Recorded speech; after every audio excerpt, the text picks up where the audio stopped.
दुर्गा पूजा के उपलक्ष्य में बैरकपुर पुलिस कमिश्नरेट के द्वारा पूजा रोड मैप 2025 का उद्घाटन। पश्चिम बंगाल का शेरा पूजा दुर्गा पूजा की शुरुआत होने ही वाली है, जिसको लेकर अभी से तैयारियां शुरू हो चुकी हैं। बैरकपुर पुलिस कमिश्नरेट ने भी अपने कार्यालय में दुर्गा पूजा के उपलक्ष्य में पूजा रोड मैप 2025 का उद्घाटन कर नगरवासियों को उपहार प्रदान किए। साथ ही साथ एक विशेष प्रतियोगिता की भी घोषणा की गई। इस शुभ अवसर पर बैरक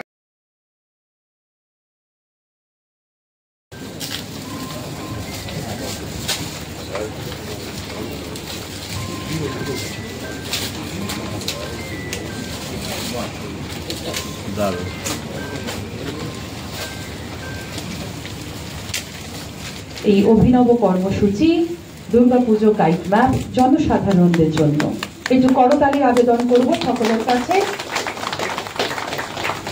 দুর্গা পুজো উপলক্ষে স্পেশাল বেশ কিছু রেস্ট্রিকশন টাইম এবং পয়েন্টকে আমরা নির্ধারিত করেছি, কারণ ব্যারাকপুর কমিশনারেট এমন একটা জায়গায় অবস্থিত যার সাথে কলকাতা এবং বিধাননগর এবং আমাদের গঙ্গার ওপারে হাওড়া এবং হুগলির সাথে সংযোগ।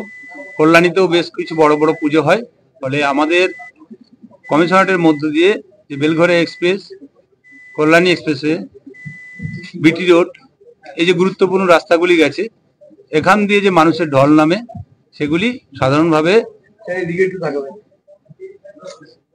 ব্যারাকপুর ছাড়াও কলকাতা, বিধাননগর, কল্যাণী এই ওই মুখে বিভিন্ন জায়গায় পুজো দর্শনার্থী হিসাবে গাড়ি প্রচুর পরিমাণে রাস্তায় নামে।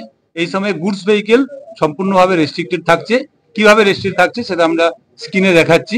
আমাদের ট্রাফিক হেডকোয়ার্টার থেকে একটা নির্দেশিকা আছে, সেই নির্দেশিকা মোতাবেক কোন সময় থেকে কোন সময় পর্যন্ত গুডস ভেহিকেল রেস্ট্রিকশন থাকবে সেটা আমরা সকলের কাছে সার্কুলেট করছি। এছাড়াও যেহেতু কমিশনারেটের এলাকাটি পূর্ব থেকে পশ্চিমে, উত্তর থেকে দক্ষিণে অনেকটাই বড়, ফলে সর্বত্র সমানভাবে একই বিষয়ের উপর রেস্ট্রিকশন না করে আমরা পার্ট বাই পার্ট যেখানের জন্য যতটুকু প্রয়োজন ততটুকু আমরা রেস্ট্রিকশন করি। রেস্ট্রিকশনটা কিন্তু দমদম বা নাগেরবাজার বা বরানগর এলাকার জন্য নয়। ফলে আমরা এলাকা ভিত্তিক যে রেস্ট্রিকশন করেছি সেই রেস্ট্রিকশন আমরা নোটিফিকেশন মারফত সবাইকে জানিয়ে দিয়েছি। এলাকায় এলাকায় আমরা আলাদা আলাদা ফ্লেক্স করে সেগুলোকে ছড়িয়েছি এবং বিভিন্ন গুরুত্বপূর্ণ মোড়ে আমরা সেগুলোকে ফ্লেক্সগুলোকে আটকে রেখেছি। এছাড়াও আমরা মাইকিং এর ব্যবস্থা করেছি। গতকাল থেকে আমরা স্থানীয় ভিত্তিতে আমরা মাইকিং করছি যে কোন দিকে কতটা পরিমাণ গাড়ি আটকানো থাকছে।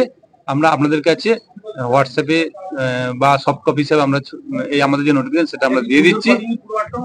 হ্যাঁ, আমাদের দেখুন 25 তারিখ থেকে আমাদের এই যে নোটিফিকেশন চালু আছে সেটা আমাদেরকে জানিয়ে দিচ্ছি। 25 তারিখ, 26 তারিখ, 27, 28, 29, 30 এবং যেহেতু আমাদের নবমী কুমারী পুজো হয় সেজন্য সকালের দিকে অনেকটা ভিড় থাকে, ওখানে 2 টাইমের নোটিফিকেশন আছে এবং একদম দুর্গাপুজো ইমার্শন অবধি 2, 3, 4, 5 অক্টোবর পর্যন্ত আমাদের এই নোটিফিকেশনটা জারি থাকবে।